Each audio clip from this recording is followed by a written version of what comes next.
권위에 집착하는 인간의 모습. 누가복음 20장 1절에서 19절 말씀입니다. 사람은 권위를 좋아합니다. 정확히 말하면 자기가 가진 권위를 잃는 것을 두려워합니다. 권위는 단순히 힘이 아닙니다.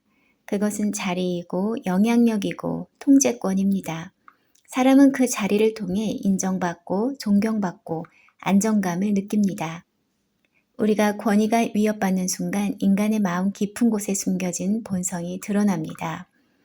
누가복음 20장 1절을 보면 예수님께서 성전에서 백성을 가르치시고 복음을 전하고 계셨습니다. 성전은 누구의 공간이었습니까? 대제사장들과 서기관들, 장로들의 공간이었습니다. 그들은 성전의 공식적인 종교 지도자들이었고 율법 해석의 권위자들이었으며 백성 위에 서 있는 사람들이었습니다. 그런데 예수님은 그들의 허락을 받은 적이 없었습니다. 랍비 학교 출신도 아니었고 사내들인의 인가를 받은 적도 없었습니다.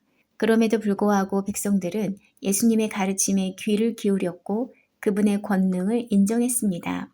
더구나 바로 앞장 누가복음 19장에서 예수님은 성전을 정결하게 하셨습니다. 장사하는 자들을 내쫓으며 내 집은 기도하는 집이라고 선포하셨습니다. 이 사건은 단순한 행동이 아니라 기존 종교 체제에 대한 공개적인 도전이었습니다. 그래서 종교자들이 묻습니다.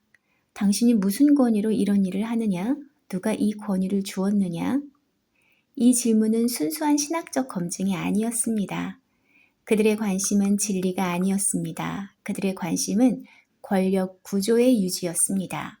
예수님이 하나님의 권위로 오셨다는 사실을 인정하는 순간 그들의 자리는 무너집니다. 그들의 해석은 상대화될 것이고 그들의 통제력은 약해질 것이기 때문입니다. 결국 이 질문은 이런 뜻이었습니다. 당신이 우리 위에 설 수 있는 근거가 무엇이냐? 권위에 집착하는 인간은 하나님의 뜻보다 자기 자리를 먼저 생각합니다. 그래서 진리를 묻는 것 같지만 사실은 자기 체계를 지키기 위해 묻습니다. 누가복음 20장의 질문은 단순한 권위 논쟁이 아니라 인간의 죄성과 종교적 위선이 드러나는 장면입니다. 예수님은 그들의 질문에 직접적으로 답하지 않으십니다. 대신 되묻습니다. 요한의 침례가 하늘로부터냐 사람으로부터냐? 이 질문은 단순한 반문이 아니었습니다. 그들의 심장을 정확히 찌르는 질문이었습니다. 요한은 분명히 하나님께로부터 온 선지자였습니다. 백성들도 그렇게 믿고 있었습니다. 그러나 종교 지도자들은 요한을 인정하지 않았습니다. 본문은 그들의 속마음을 그대로 보여줍니다. 하늘로부터라 하면 어찌하여 그를 믿지 아니하였느냐 할 것이요. 사람으로부터라 하면 백성이 우리를 돌로 칠 것이다. 그들은 하나님을 두려워하지 않았습니다. 백성을 두려워했습니다. 진리를 고민하지 않았습니다. 자기 입지를 계산했습니다.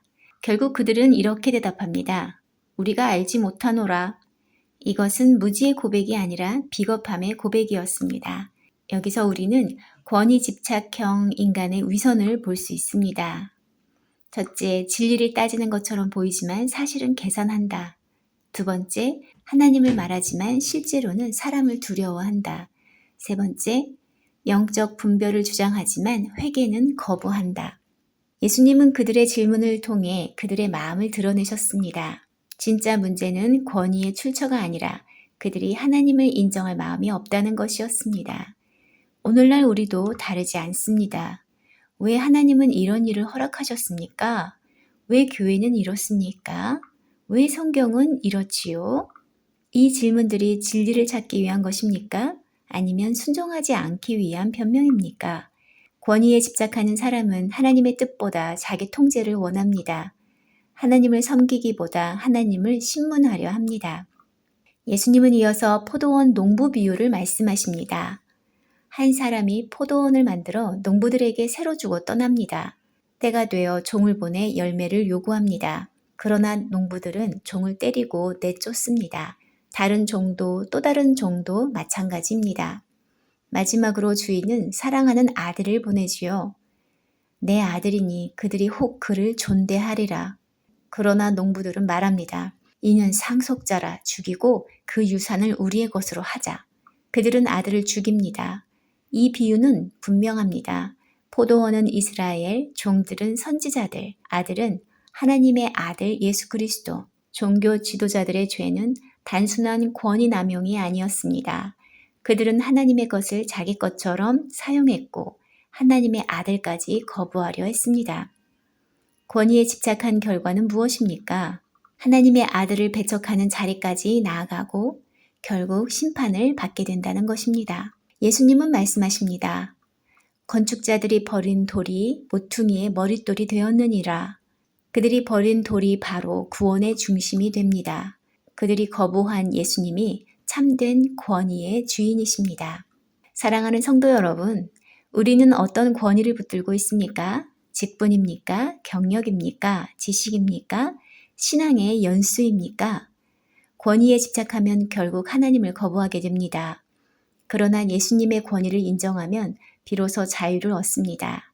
진짜 질문은 이것입니다. 예수님, 당신의 권위 앞에 내가 순종합니다. 종교 지도자들은 권위를 지키려다 하나님을 잃었습니다.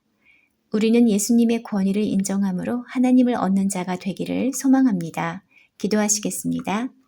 주님, 우리가 신앙생활을 오래 하다 보면 높은 자리에 앉고 싶은 욕망이 있습니다. 그럴 때마다 겸손케 하시고 오늘 말씀을 잘 기억하게 하소서. 높은 자리가 아니라 겸손히 늘 섬기는 자리에 서게 하소서. 예수님의 이름으로 기도합니다. 아멘.